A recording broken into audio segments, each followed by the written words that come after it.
Hey there, everybody, and welcome to this 4th of July Eve edition of Banfield. I'm Jesse Weber, in for Ashleigh, who's probably still recovering from the seismic collision of the two, biggest true crime stories in years? The split decision on Sean Diddy Combs and the shocking out-of-the-blue confession of Bryan Kohberger. You know what? Ash sat down with her old friend Harvey Levin to hash out both of these bombshells. You heard their take on the Diddy verdict right here on this show last night. And tonight, it's their Kohberger conversation. Not just what the admitted quadruple killer said, but what the prosecutor said in public for the first time. That's coming up in just a minute. We're going to talk about it. But then, a story about love. Definitely not a love story, though. Twin Flames Universe, have you heard about this? Claims to be a spiritual coaching platform that can pair you up with your ultimate lover and spiritual complement for a price. Yeah. You see, former members say the group took over their lives, or tried to. They say it's a borderline cult. And now the feds and authorities in Michigan are investigating. I'm going to be joined by one of those survivors and the filmmaker behind a Netflix expose this hour. And then the last thing that you'd expect an alleged serial sexual abuser to ask a judge with a straight face. Christina Formella, she was in court today. Actually, it was in court yesterday. She's the former Illinois high school teacher accused of molesting one of her former students dozens of times. Well, it seems staying out of jail pending trial isn't good enough for Formella. No, she wanted the judge to cut the buffer zone between her and her alleged victim in half. Why? What was the judge's response? We're going to fill in those blanks in a jam-packed hour starting right now. So, how surreal was it? Not just to see, but to hear Bryan Kohberger in open court in Idaho. You know why? Because apart from an old police body cam video, we never really heard his voice before yesterday. Kohberger stood silent. Remember that? At his arraignment on quadruple murder charges 2 years ago. And since then, it was his court-appointed lawyers who have spoken on his behalf. He didn't say much even yesterday. Well, certainly not as much as people were hoping. But his one-word answers carried more weight than 2 years of prosecution and defense arguments combined. The PhD criminology student from Pennsylvania admitted that in November of 2022, he broke into a house near the University of Idaho and fatally stabbed 4 of the 6 people inside. Did you, on November 13th, 2022, enter the residence at 1122 King Road in Moscow, Idaho, with the intent to commit the felony crime of murder? Yes. Did you, on November 13th, 2022, in Latah County, state of Idaho, kill and murder Madison Mogen, a human being? Yes. And did you do that willfully, unlawfully, deliberately, and with premeditation and malice of forethought? Yes. The judge asked the exact same questions for every victim: Madison Mogen, Xana Kernodle, Kaylee Goncalves, and Ethan Chapin. And Kohberger answered yes the exact same way in this monotone, robotic. There was no inflection. There was no emotion. Kohberger uttered only 3 words yesterday: yes, no, and guilty. He said yes 41 times, no 6 times, and guilty 5 times, 4 for each charge of first-degree murder and 1 for burglary. And by the way, you know what really makes this upsetting?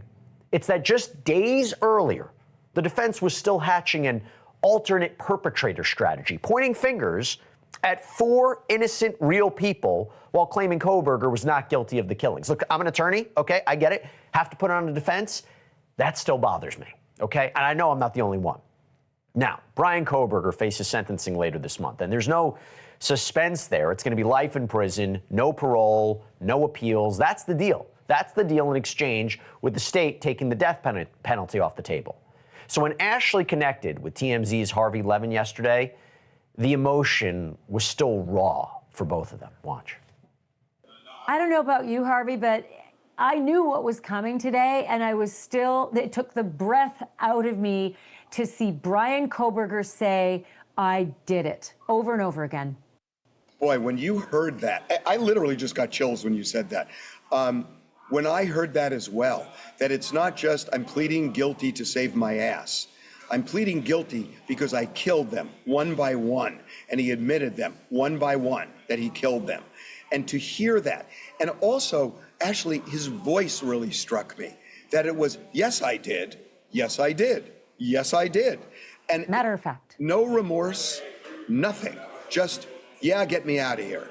And that's what it felt like. And you can just imagine. I mean, I know you had Steve Gonsalves on, and you can just imagine the rage when he hears, yeah, I killed him. Yeah, I killed her. And it just must be overwhelming. also shocking, two court reporters that I've spoken to report that he didn't even look at his parents. His parents were finally there for I believe, the first time. He came into court, did not even look at them. Well, he is a sociopath. Look, somebody who did what he did, you can't ascribe normal motives to him. It's like he didn't look at his parents. Not shocking, because he killed 4 people. He went into a house and killed 4 people in the middle of the night who were sleeping. So none of it surprises me. The arrogance of, yeah, I did it, didn't surprise me. The lack of remorse didn't surprise me. I mean, none of it really. I'll tell you, we have been trying, and I know you have too, to get an answer from the prosecutors. Why did you take the death penalty off the table? The only thing I can tell you is we found a case in the 90s where the same DA had a case before them with a stabbing of 2 people, stabbed to death, took the death penalty off the table the same way.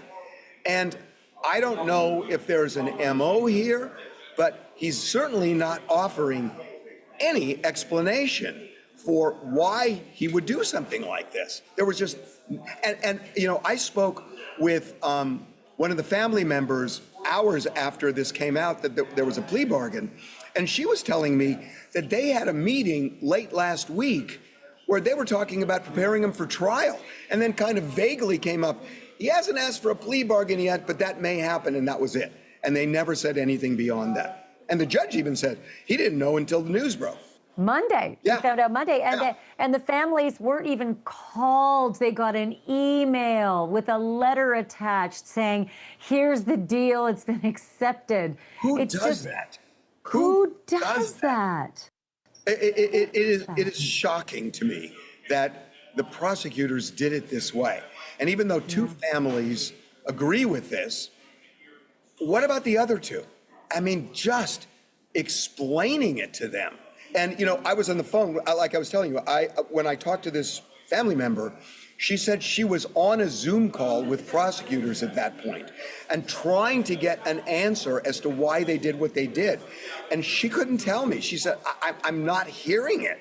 So just imagine how frustrating. Well, I mean, because you talked to Well, let me ask you something. Today, I learned a few things and was pretty surprised. Number one, I learned that the apartment in Pullman, Washington that they raided had 0 evidence in it, evidentiary value evidence in it, which shocked me because I thought, well, maybe there'll be a dog hair, maybe there'll be blood, maybe there'll be something that will tie Bryan Kohberger to the scene. 0. And I wondered, well, did that worry the prosecutors? Was that one of the reasons? What about the knife sheath? The blood. Well, see, this is you and I are on the same page. It was overwhelming, this case. By the way, I got to ask you something. I also learned today for the first time that the prosecutor said the killer, Bryan Kohberger, came into that house and went straight to the 3rd floor, killed Maddie and Kaylee, and then encountered Xana on the way down those stairs. He wasn't clear as to whether he got Xana on the stairs or chased her back to her bedroom, but she was killed in that bedroom. There was no other blood in the hallway anywhere. And I wondered if you think, and this is me just sort of putting it together, did Xana come out to the kitchen to get her DoorDash? And on her way back, literally came in contact with Kohberger coming down the stairs and ran for Ethan. And but for that DoorDash, that Kohberger murderer may have just gone out the back door. And Ethan and Xana might have been spared like Bethany and Dylan. Yeah, I don't know. You make a good point. Wasn't it Bethany who encountered him on his way out and he just went past her? Dylan, but she had just peeked open the door, and I don't even know how much No, I know, she peeked open the door. But Yeah. my point is, if he killed Zina when she was present and visible, and if he had seen Dylan on his way out, why did he spare her? Yeah, that's why I said I think he may not have seen that door crack open. Oh, I you don't think she maybe, just saw it? But I thought they saw each other. It was dark in there. It's 4 a.m. I think that's one of the only reasons. Because Yeah, but he killed Zina. Well, if he chased Xana to Ethan's bed, because Ethan is still asleep, and he killed Xana, having encountered her on the staircase and running obviously back into the room, because that's where they found the body, and there was no evidence of a murder along the way. Wouldn't there have been a blood trail? There would have been. That's why I think he chased her into her bedroom. Before stabbing her. Yes, and stabbed her in the bedroom. She's probably yelling for help and terrified. Gets to the bedroom. He's stabbing her. Ethan's waking up, and he's already on to Ethan. And then he comes out and encounters. You're saying he never Dylan. would have gone into that bedroom, maybe. That's what I think. I think it's possible because the prosecutor said. That is so tragic. It's Listen, and it's even worse. He says, Harvey, I don't know if Bryan Kohberger intended to kill all those victims when he went there. Now, you know that you can form intent in 1 second, so it's still first degree no matter what. But he said, I don't know whether he intended to come for all four of them or just the two upstairs, or maybe even one upstairs. He had scoped out that house, so he knew who lived there. He knew who the girl or two girls. Maybe? No, I think he knew how many people were living in that house. I think he knew. I mean, he was very intentional, over a period of time. So if he knew there were 4 people in the house, why would he have gone in only for 2?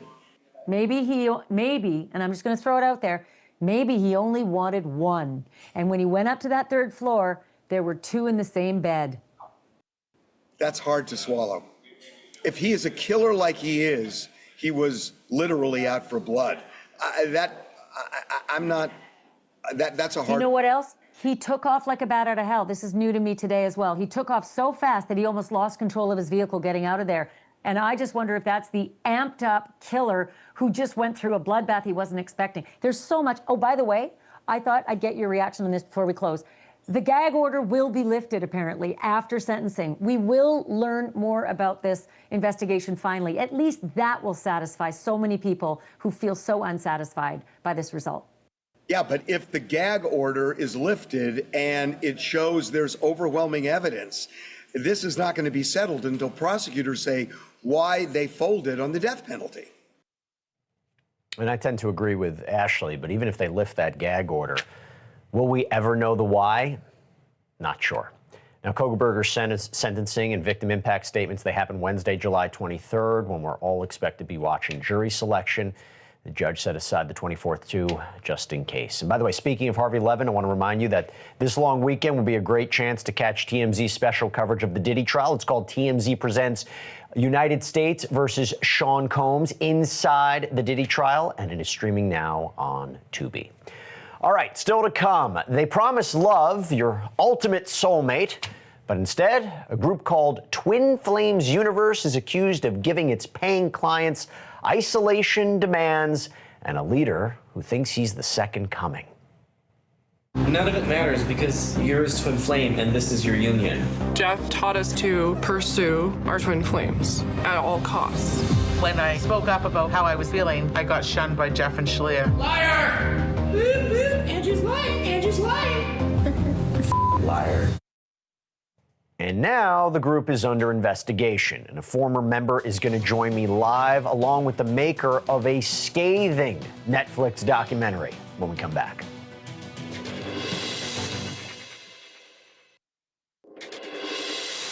Need help finding your ultimate lover, an eternal spiritual complement, your perfect person? Who doesn't, right? Well, that is where an outfit called Twin Flames Universe comes in. You see, for a fee, the universe will send you books and videos and other materials supposedly designed to lead you directly to your ultimate lover / perfect person, your twin flame. And if your next question is, okay, how much is this? Well, the answer is you can buy a Twin Flames Kindle book for $10, or you can spend almost $9 grand for a so-called everything package. And who exactly is collecting those fees? Well, the group was founded in 2017 by a married couple named Jeff and Ashleigh Banfield, who claimed to have a direct connection to God and use it to help their 40,000 members couple up. Former members, some of them say anyway, it is a scam. That's what they say. That's the allegation, and that the universe is a cult or cult-like. They say the leaders control every aspect of members' lives, from choosing their partners to cutting them off from friends and family, even forcing them to change their sexualities and gender identities, all to align with their perfect flame. Now, the allegations are laid out in a Netflix series called Escaping Twin Flames. Take a look. You too can have harmonious union. I found people that I can relate to and I can trust. We had 38,000 people in the group. This is the story of falling in love. They were saying things like, "Are you ready for the ultimate love of your life?" What Jeff and Ashleigh do has nothing to do with love. It's control. You're getting some prime ass tea. None of it matters because yours twin flame and this is your union. Jeff taught us to pursue our twin flames at all costs. When I spoke up about how I was feeling, I got shunned by Jeff and Ashleigh. Liar! Boop, boop. Angie's lying. Angie's lying. Liar. You're either feminine at your core or masculine at your core. I questioned Jeff, and his reply was, "How dare you question your God?" Now, if this looks familiar, it's because we brought you this story before just about a year ago, and we're back on it now. Why? Because state and federal authorities are now investigating. The Attorney General of Michigan just confirmed that her office raided 2 properties that were linked to twin flames, including an upstate mansion that served as the operations headquarters. Today, my office, along with local law enforcement, the Michigan State Police, and the U.S. Department of Labor Office of Inspector General, executed search warrants on 2 residences as part of our investigation into Twin Flames Universe. Twin Flames is a largely online organization with leaders based in Leelanau County, Michigan, that allegedly uses coercive control over its members, both in Michigan and across the United States. We believe that many of their actions may have been illegal. Now, to be clear, as of tonight, no one in the group has been charged with anything. The universe insists it's a community founded on love and mutual respect, not a cult. But I want to talk about this. So I want to bring in right now 2 women who know this story far better than I do. We have with us Cecilia Peck, the director and executive producer of the Escaping Twin Flames Netflix doc, and Keely Griffin is a former member who last month celebrated 4 years since she left, or her escape. Cecilia, Keely, welcome to the show. Thanks so much for taking the time. Keely, I'll start with you. As someone who made it out of this organization, you see the headline, you hear the AG. What are you thinking about this? Just shock and relief. I feel so validated for law enforcement to be taking this seriously. And I think that it's a really big step in the right direction to getting justice for everyone who's been harmed by them. Cecilia, did you have any idea this was happening? Were you contacted by law enforcement, given a heads up, anything like this? Or were you just shocked like all of us were? Well, we heard from the U.S. Attorney's Office in Michigan right after our series aired, and we had put them in contact with all of the former members of the group who appeared in their series, and that led to almost 2 years of talking with them and collecting evidence in the form of thousands of documents and videos, and that led to the search warrants and this formal investigation. So it just indicates that they took the experiences of the former members very seriously. And why it happened now, I'm not sure. I mean, the presence of the Department of Labor makes me think that there might be a focus on forced labor, and that maybe there's new evidence to suggest that. Yeah, I could speculate all day on potential charges of what they're looking at, but I'll save that for another day. Keely, I have to ask you a little bit more about the human dynamic about this. I mean, you live this. What do you want people, especially, let's say, potentially prosecutors, to understand about how deep this control really goes? Yeah, so Jeff and Ashleigh, like all cult leaders, control every aspect of their members' lives. including what they wear, what they think, their belief systems, and their most personal identities. So it's impossible for these members to even make a simple decision without being approved by Jeff and Ashleigh. And as far as actually having consent, I think that's also impossible because Jeff and Ashleigh have shown that if you disagree with anything that they tell you to do, there's serious repercussions and abuse that you will face because of that. Cecilia, I want to ask you something. So the group has pushed back on the docuseries. They've called it inaccurate. They've called it misleading. If we could put it up here. So we reached out to Twin Flames Universe for comment. We haven't heard back, but they put out a statement in March. I'll put it up if we have it. We take seriously recent allegations implying we wield inappropriate control over our community members. After a careful review of both media coverage and recent productions, we are saddened that so much effort has gone into taking swipes at an organization and community founded on love and mutual respect. What's your response to that? Well, of course they would push back. It's not in their financial interest to admit to these allegations, but the survivors who we profiled stand, behind the docuseries, and now the Michigan District Attorney, has followed that whole trail of evidence that we laid out in the series. So it's a real validation of what we uncovered. And these documentaries can put pressure on law enforcement. As we saw during our last docuseries about the cult NXIVM, the cult leader was sentenced to 120 years in prison during the airing of our series. Keely, I've heard about these kinds of organizations before, alleged organizations giving money, being manipulated. The gender reassignment allegation is one that feels very, very different, and I'm not sure people completely understand that. Can you explain how that worked exactly? Yeah, Jeff and Ashleigh are putting extreme amounts of pressure on their members to completely change their gender and their sexuality against their will. And unfortunately, there have been members that have undergone serious surgeries because of their so-called guidance. And I guess the question is, if people look at this and say, what would lead someone to want to be a part of this? The pandemic happened, right? So I know they set up those boot camps and things like that. It could be amalgamation of different factors. But from your experience, what led people to them and maybe are defending them to this day? There's all sorts of reasons. Jeff and Ashleigh have an organization that's perfect for exploiting people's weaknesses or vulnerabilities because it's all centered around sharing your most deepest secrets and your traumas. And they claim that they can heal those things, but instead, now they know your weakness and they can use that against you to manipulate you to do things that you don't want to do.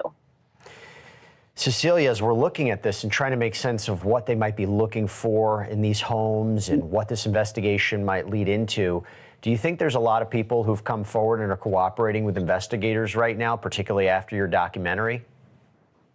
Well, I know that all of the former members who appeared in our series are cooperating. I hope others are. I think it's the right time to. I mean, over the years, they've probably seen and heard or been asked to do a lot of things that really didn't feel right. And I think those instincts were correct, and they got entangled in the system that really stripped away their autonomy and separated them from their families. And I think their loved ones are waiting for them, and it's time to come forward. It takes a lot of courage to do so, but they can reclaim their lives and their well-being. And Keely, real quick, 30 seconds, if you could say something to the couple at the head of this, Ashleigh and Jeff, what would you say to them? Oh gosh, I would say that I hope that you understand the depth of harm and destruction that you've caused. So many people, not just the members, but the people that the members are related to and everyone that's been affected by this. And I hope that you take accountability and responsibility for what you've done. Well, it's a big development. We're going to keep our eyes on what happens next. Keely Griffin, Cecilia Peck, thank you so much. I really appreciate you both taking the time. Thanks for having us. Thank you. You got it. Now, I have seen my fair share of shameless requests from people accused of outrageous crimes, but I got to tell you, I was pretty shocked by this one from the Chicago suburbs. You remember that former high school teacher who allegedly molested a student more than 50 times? Well, yesterday, she and her inexplicably devoted husband showed up at court and asked the judge to modify her home detention, and you won't believe how and why. We've got the details and the judge's answer right after the break.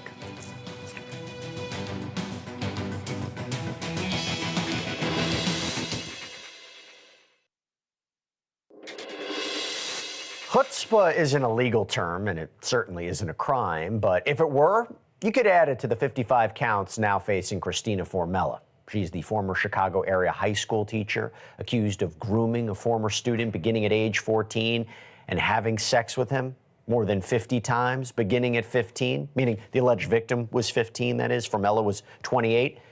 And for the latter part of their relationship, she was married, okay? Incredibly, by the way, she's still married. And her husband is very publicly standing by her. Here's the happy couple striding into court just yesterday. Michael, were you aware of those 52 new charges? How do you feel? What happened with the kid? How do you feel knowing she was sneaking this child into your home and hiding any evidence? She said she was going to take your family for millions and then be with this child after he graduated high school. And you're still going to be here to support her and hold her hand? Okay, now I want you to guess why this alleged serial molester took up the valuable time of an Illinois court and Illinois prosecutor. Do you have any ideas? She said she needs to be closer to her alleged victim. Let that sink in for a minute, okay? She said the 5,000 feet that she's required to keep between herself and the young man's home, school, and workplace, it's just too far. She can't even live at her own home. She had to move back in with her parents. The judge said, and I'm kind of paraphrasing here, you kidding me? Motion denied. Joining me now, true crime digital creator Abby Escobar. Abby, thanks so much for coming on. Appreciate you taking the time. Thank you. So, of course, thanks for having me. You got it. So tell us about the hearing. How did Christina react when the judge denied a request? So I obviously can't see her face because, you know, she has her back towards everybody. But when she stands up there, she's just as still as a statue. And then when she turns around, she just has this very tense look on her face. She looks down, straight, and will not make eye contact with anybody. By the way, it says Blabby up top. That is your name online, Abby Blabby. When I first heard of you, I thought that was your real name. I was like, your parents are great, but anyway, that's a great name nonetheless. So Abby, why did the judge decide this? Am I making it up? I'm exaggerating, or was he really like, are you kidding me? Yeah, she said that her conditions were fair and that the victim shouldn't be penalized because Christina can't live in her own home. So she very quickly sided with the prosecutor that she was not going to allow that and was going to maintain the current restrictions. Especially with what she's charged with. I'm not entirely surprised. It's bold. It's bold. Chutzpah is the word that we're using. Oh, okay, you have to explain this to me. So her husband and his family are there. Are they supporting her? What's going on? They very much seem to be. Yeah, Michael's father has been to all of these hearings. He seems to kind of stare me down and give me dirty looks when he sees me. And after the hearing, both sets of the families walked out of the courtroom, and they were standing there together like a unified front or team right outside the courtroom. And as I walked out, I said to my boyfriend, the Formellas deserve so much better than her. And one of the men said, shut up. Why do you think the animosity? You're reporting on this? I'm honestly not sure. I would have thought that this would cause some division between the families, but they seem to be sticking together in support of her. I mean, that's the part that I don't quite understand, because do you know more about the husband and the family? Didn't she intend to divorce him and take his money? Yes, and then be with the victim. It's an allegation. It's an allegation. But what was it? Right. She allegedly told him, that the victim, that she was going to marry Michael, get millions from the family, and then be with him after he graduated high school. and I'm watching them together. It's very hard to read what this is about. Yes. But you mentioned the victim. Any word on the victim's family, how they're doing at this point? No. So at the June 17th hearing, the victim's mother and I believe sister were sitting in the front row. And when the prosecutor began giving details of things they had found in the phones, the mother began crying. What stands out to you about this case? I cover, unfortunately, a lot of these kinds of cases, female educators, instructors who are accused of this. Sure. Why does this one stand out? I think because you have a very beautiful woman, very educated. You have a good-looking man, also educated. He comes from a good family. There's obviously money involved. She seemed to have a very good life. She seemed to have everything. You know, they got married in Italy on the Amalfi Coast. So I think it's kind of hard to understand why she would risk everything for not just another man, but a child of all things. And this was 50 times over how long?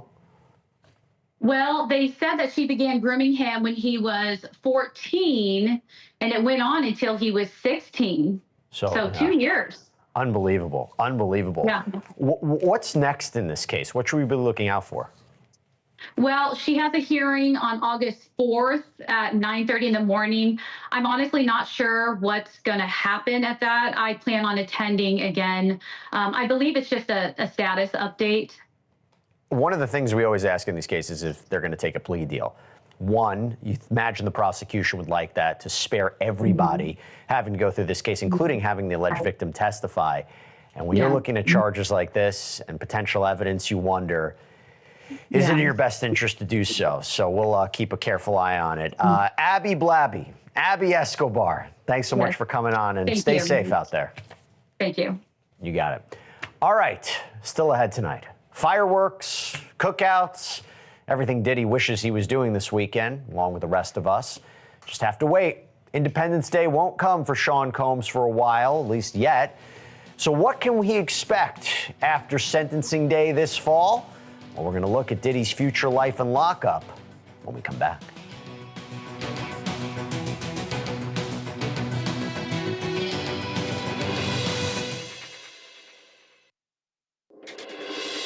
Well, as we talk about July 4th, not to say that Sean Diddy Combs won't have something to celebrate tomorrow, more than a lot of people, maybe even Diddy himself expected. But the fact remains he will spend the 4th of July in the same place he's been every day since he was arrested last September, in the notoriously awful MDC, the Metropolitan Detention Center in Brooklyn. We're going to find out in October how long he'll have to serve for his twin convictions of transportation to engage in prostitution. That is, unless the sentencing hearing is expedited. And we're also going to find out where he's going to spend his time. But we don't have to wait for the nitty-gritty day in and day out details that likely await him wherever he goes. You know why? Because we got Larry Levine. He's here. Larry served 10 years in multiple federal institutions. He now runs Wall Street Prison Consultants, which he founded. Good to see you, Larry. Thanks for taking the time. Hey, great to be back with you. Wait, you know what? Let's scroll back up. I got your book. I want to tell everybody. You got a new book. Okay. Prison Politics 101, Mastering the Art of Survival. We got everybody pick it up. Hope everybody can check it out. Okay. You know what? I sent a copy of that into Diddy and Luigi, and they returned it and they banned it in the federal prison system because they considered it a threat. They don't want people to know what's in there. Yeah. Wow. I thought, it'd be good. You're giving advice about what it's like, which brings me to my question. I sent it to Bryan Kohberger. They let it in there, but it is what it is. Well, let's see if he signs it and returns it or keeps it. But I'll tell you what. Yeah. If Diddy goes to prison, so if he's sentenced to prison, not time served, where do you think he's going to serve his time? Do you think it would not be in the MDC? Would it be somewhere else? And how does that compare to where he is now? Okay, MDC, it's essentially like a jail, a federal jail. Yeah. Where you're inside all the time. You have housing units. There's a common area. There's cells around the wall. People are coming and going because people are getting charged. People are getting released. You're living in close quarters. You go to a real prison, you're going to be going outside. You may have a job. You're going to be doing things. This place here, it's really a lousy environment. But there's a big question as to where he's going to go. Some people think he's going to go to a minimum security facility. And other people say he's not eligible, and I agree because it's a sex crime. Prosecutors, they said in their filing yesterday that it's a crime of violence. We'll see how it goes down when it goes to sentencing. But you know what? Hold on. I know we don't have a lot of time. Here's something nobody's pointed out. That judge can hit him what's called relevant conduct, where they could actually sentence and enhance him for things that he either was acquitted of, found not guilty of, based on the conduct of what he did. So he may get more time. Oh, the judge has a lot of discretion here. You know, there's no minimum. Max is 10. There's been talk about would he even go past the guidelines, because you're talking about multiple instances of transportation to engage in prostitution and two victims.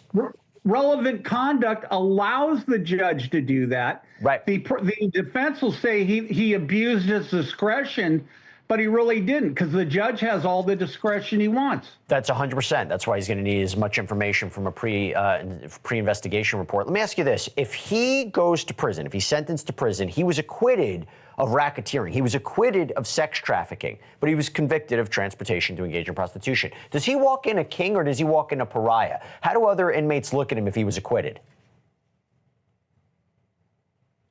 You know what? He was acquitted on some charges. Yeah. People win. I mean, on multiple counts, people sometimes get things dismissed all the time. Fact is, he's no better than anyone else. He's a convicted felon. But what he's going to face is all these people are going to be sucking up to him because of who he is and thinking that he could do something to further their career. You don't know how many people I met on the inside that all said they started Bad Boy Records, Death Row Records. Everybody started Death Row Records. He'll be treated like a king. He'll be treated like a celebrity. But I don't know if people are going to give him high fives for having sex crimes. I don't see that. It's not a popular crime. Do you think that he needs security, and what would be the level of security for him? No, any kind of protection? I believe he'll be just fine when he's in there, and he'll have all the African-American gang members hanging out with him, and maybe he'll put money on their books. He's not going to have any problem at all. Nothing. He'll get along just fine. Even the staff will treat him differently. I'm not worried about him. Luigi's a different story. Interesting. Tomorrow's the holiday, right? July 4th. Inmates, jail, prison, they get anything special on July 4th? You know what? I was in 11 different federal facilities, and a lot of the ones, they actually did a cook-off where they had barbecues and hamburgers, hot dogs, ribs. Not at every facility, but at some of them. Well, right now, the BOP is out of money. Some of these facilities, they don't even have money for toilet paper. People are going to think I'm lying about this. Some federal facilities are actually tearing up bed sheets. And he's most likely, because the staff, they're going to have a day off tomorrow, probably today, maybe right now. There's people that are putting bag lunches together, maybe some cold cuts with an apple, fruit punch, and some cookies or something. But it's not going to be really a special day. MDC, MCC, all these detention centers, it's like Groundhog Day. Well, we learned during the trial he likes applesauce in all different kinds of ways. Before I let you go, and he'll trade for it. You know what? He'll trade for it. He'll trade something for more applesauce. Larry, we got a minute left. I have to ask you this. I was curious, you know, obviously he wants to get out. Obviously he wants no prison time. He wants minimal prison time. What's the level of adjustment, though? If he's been locked up for 9 months and he's going to maybe spend, you know, he gets the best year or 2 years, does he say, I'm already used to it? Do you think he's already adjusted to this life? Well, he's integrated being in a detention center, but when he hits a regular prison, he's going to have more freedom. So it's kind of going to be like decompression. He'll be able to adapt just fine. I don't think there'll be any issues. He'll meet more people. I mean, there's a good chance wherever he goes, he may already know people. How come I didn't get a book? I want a book. Larry Levine, good seeing you. Have a great holiday. Thanks so much for taking the time. You betcha. Okay. You know how ministers like to point out that you never see a moving van in a funeral procession? The lesson being, you can't take it with you. So somebody explained the casket that turned up in a convenience store parking lot in Memphis the other day. Pretty weird, right? We're gonna dig into that mystery next.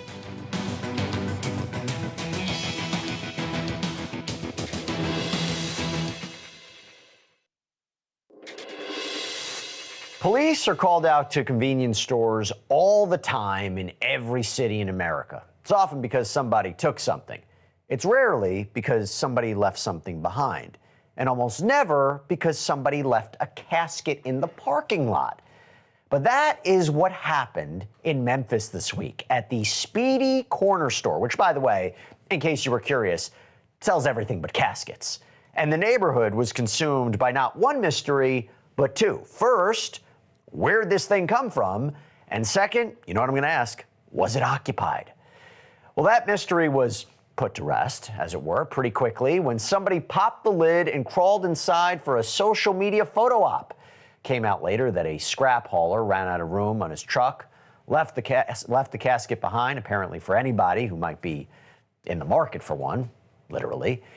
And sure enough, by the end of the day, it was gone. Quite a story. Now, before I tell everybody to have a great July 4th weekend, and have a great July 4th weekend, it's been a long week, Kohberger, Diddy, and when I think back to it, you know, particularly for the Diddy trial, those jurors, they sat through a lot for 7 weeks. And even though people might disagree with their decision, you have to respect it. And at the end of the day, considering all they went through and all they had to consider and all they had to review, they need a break. They need a July 4th. So everybody out there, have a great 4th of July. I'm Jesse Weber in for Ashleigh. Thank you so much. Cuomo starts now. Thank you for watching. Subscribe below and download our NewsNation app right now on your phone, and you will get fact-based, unbiased news for all Americans.